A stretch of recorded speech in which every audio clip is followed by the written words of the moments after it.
do you think of dating apps? Do you think they're net positive or net negative for the world? You really want to go here? Of course I want to go. Okay. I think that dating apps are a perfect example of something which is both convenient and enjoyable, but not good for you.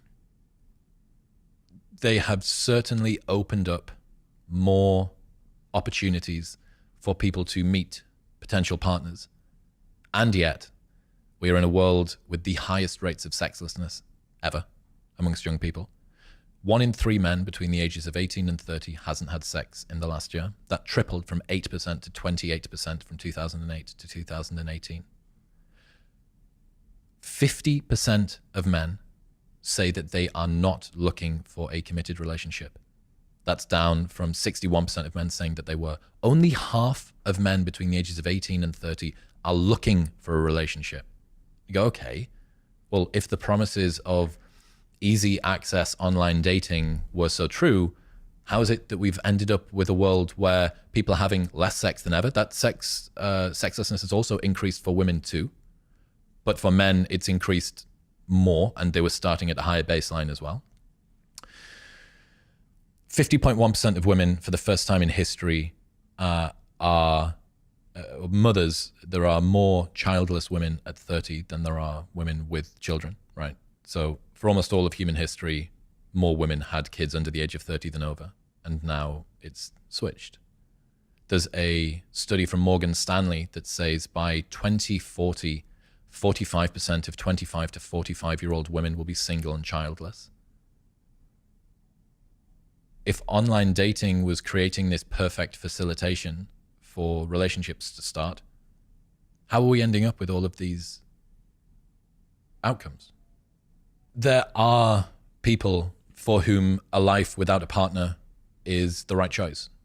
That's absolutely something that I'm prepared to accept. But it's not most people. It's one of the biggest levers. In fact, the single biggest predictor of your health outcomes in life are the number of close connections that you have. It's the number of friends. It's more than quitting smoking. It's more than going to the gym. It's more than stopping drinking. It's the number of close friends that you've got. And a relationship is a big close friend.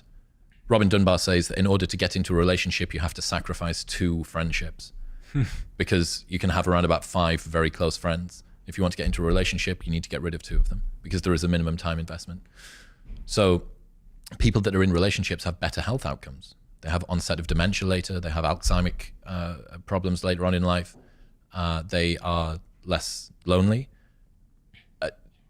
That seems pretty uncontroversial. And yet, both sides of the aisle, both men and women, are retreating from relationships and finding ways that they can justify this.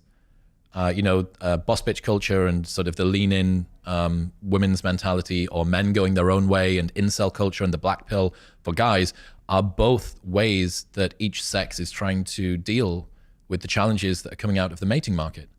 Both sexes are saying, I don't want to be a part of this anymore.